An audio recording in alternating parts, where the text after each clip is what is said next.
Hey everybody, it's Bruce with Habowskistudio, out for another plein air adventure here in August. And today I'm going to be painting that scene over there with the house and the hay bales in the front. And the poles are going to be a nice vertical. And I'm going to be working on, I believe, this 9x12 tone with a little umber. And I'm going to do my usual block in with the burnt umber sketch. But I want to thank you for joining me. If you're not a subscriber, I invite you to subscribe for more cool videos.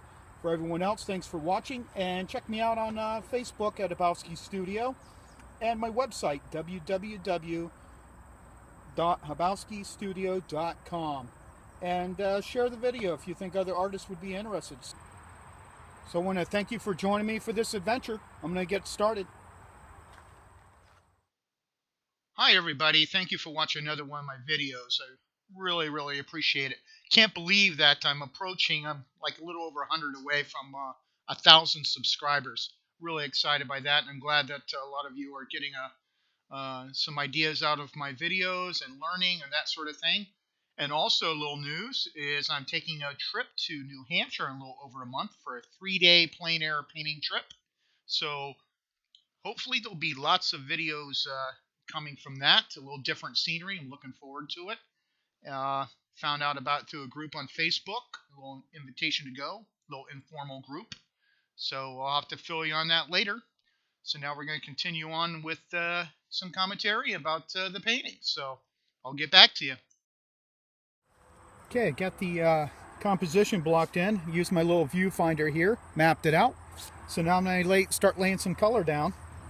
And just start with the primary palette first, and then add colors as I go along.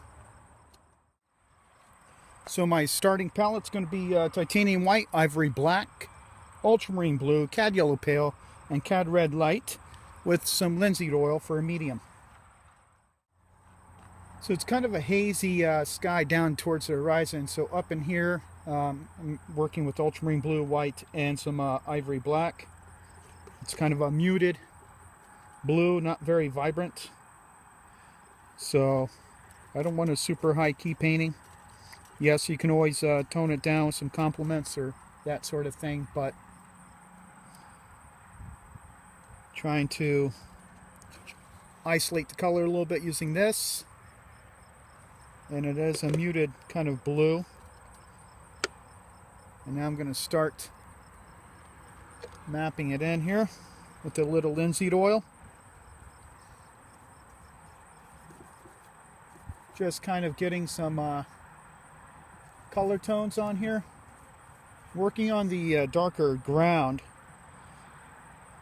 I know I didn't want white, but having this darker ground's kind of nice. So I'm just getting some tones in there. Once I get kind of this middle value here, I can adjust it as needed, and then of course as I get to the more hazy parts towards the horizon, I'll add more white, make it more of a gray.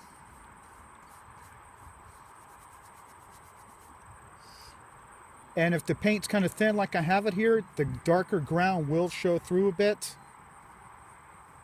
That can be useful. I will thicken it up in parts, but sometimes you might want just that thin veil of color over that dark ground and have it go through a bit. So now I'm adding more white with some oil, a little bit of black. And I haven't cleaned my brush. I'm just kind of needs to be darker.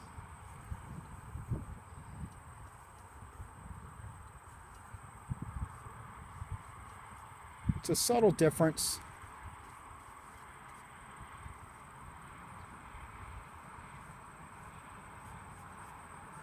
In that haziness. And I'm not really trying to define the trees yet. I'm just getting some color notes on here in a general sense. And once I start laying in grass and that sort of thing, I'll start really kind of committing to colors.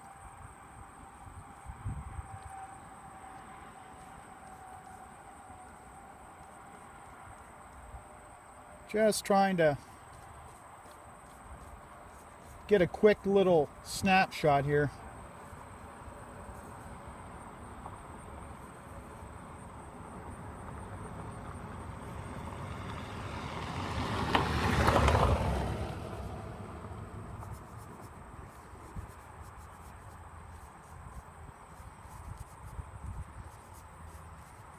Letting them blend a bit.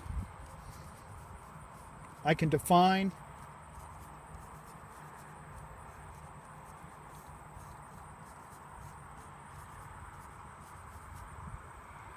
with adding a little more blue, tempering it with a little bit of black to redefine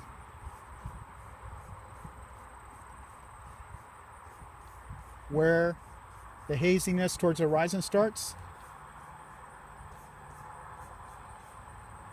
and the blue sky.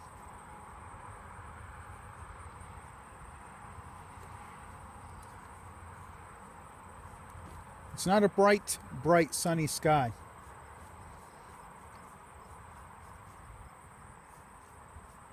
Not really worried about perfecting it right at the moment.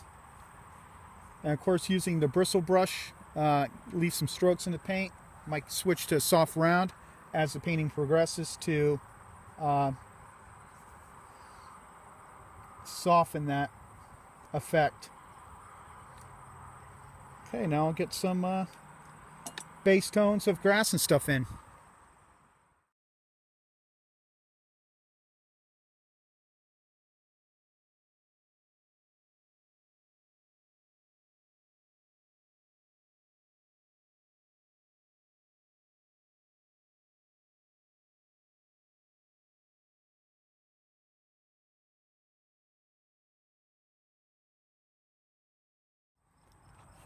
Now, as I work on the house here, I'm just taking some of the sky color and modifying that to make the shadow in the house here. And it kind of ties everything together when you do that. And a bit of the greenish color. You'll have some reflected grass color notes in the shadows. So it's not just going to be like a purple shadow that some people tend to overdo. Going to be modifying it back and forth. Again, this is the beginning of the painting, so I'm not really looking for perfection. I'm trying to get probably about a 85% accuracy, and as other parts of the painting proceed, then I can fine-tune if I think it's too light, dark, that sort of thing. I don't feel I have enough color notes in the piece right now to warrant getting too focused in on one part. I'm trying to dance around a bit and work on the painting as a whole. That's the way I prefer working on paintings. And this little shadow over here is a little darker on this building over here. Trying to make a dark color without too grayed down. Work on that in a moment. Liking the composition here. I'm going to go ahead and scrub in some of the base road color, which is basically, I think I'm going to take umber, white, and modify that with some yellow and red. But it's essentially that starting color. Put a little color note. Way too light. Of course, unfortunately, no matter, even if I have my umbrella, trying to stay out of the sun, my palette's in the sun, because the way the sun angle is, I can't have my umbrella shading my palette, because then my panel will be in the sun and the sun will be a little bit in my eyes. So that's just the way it is. That's why I make a little test mark. Rather go a little too dark and be able to lighten it So we're going to do that. Then I'll get the nuances of the, it's kind of like a gravel dirt road, of course. Try not to just brush everything in one flat. Just trying to make some texture. And I'll probably most likely, of course, use later stages the palette knife. And some of the danger you run into when you're painting like I am right now, I got some sun bouncing off the palette a little bit and up into the painting surface, which of course has some oil mixed in the paint. So there's a low reflection going on, and hopefully it's not disturbing the camera, the view you're seeing, that you get reflection too much. Not much I can do about that at the moment. So just trying to get some base color of the roadway. Get some green there.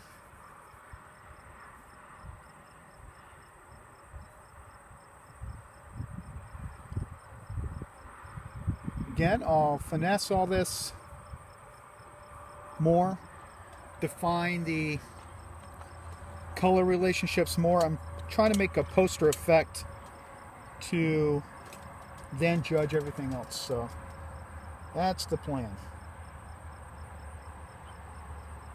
A little yellow, blue, black.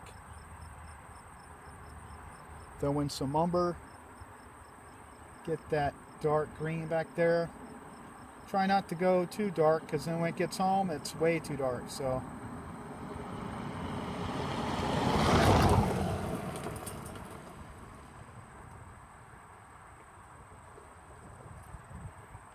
I'm going to lighten that up just a bit.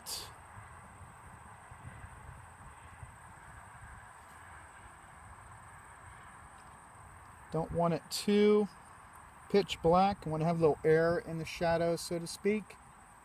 So I'm varying a few strokes within that dark shape I just made with a little more chromatically interesting green. A little umber, a little yellow,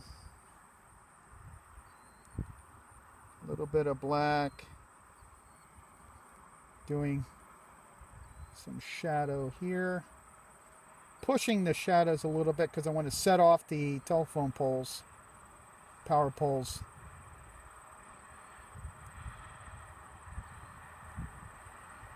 Light against dark, dark against light.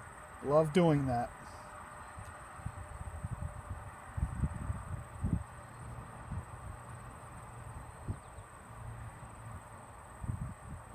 And of course the power pole's going to look messy now, but I'm sort of painting into them a little bit, making them a little bit skinnier, so when I come back with wet paint to define them more and get them back to the proper thickness, it'll slightly melt with the color around it and be more integrated and not pasted on looking.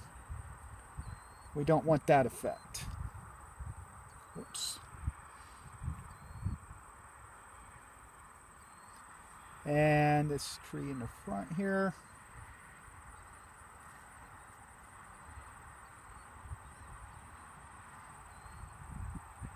Mixes a little with the white. I'm not super concerned. Just get that there. This bush behind the hay bales will help set off the hay bales that are lined up here. Been having some fun with some hay bale paintings lately. Back to some time lapse here. Yeah, what's interesting is lately I've been seeing hay bales everywhere, and it's funny because sort of like these paintings I've been painting recently, I didn't go out searching for hay bales. So I'm driving around and it's like, wow, hay bales, and create a composition. But in the past, when I've gone out, oh, it's hay bale season, let me go try to find some. I couldn't find any. And now this year, it seems like every time I turn a corner, there's a field with hay bales. So it's kind of funny. Sometimes when you're not really looking for something, there it is right in front of you. So that was pretty funny. So as you can see, of course, I'm just getting the grasses and such blocked in, and it was really kind of interesting painting that house and realizing, like I've been working on trying to keep my shadows luminous and light, not too dark, and I think I really achieved that with this painting. I really like the sense of air uh, and that sort of thing. Now here I am trying to get that milkiness in the bottom part of the sky. It was kind of bright but not sunny, and very interesting atmospheric effect. Gives a little movement too in the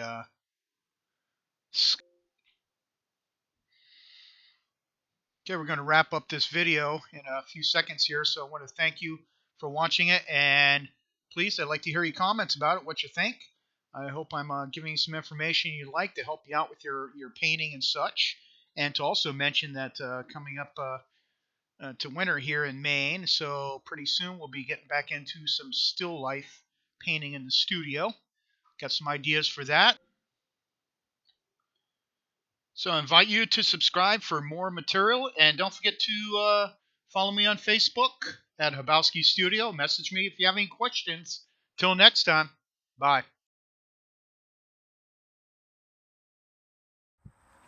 Palette I used was burnt umber, ivory black, titanium white, ultramarine blue, cad yellow pale, and cad red light.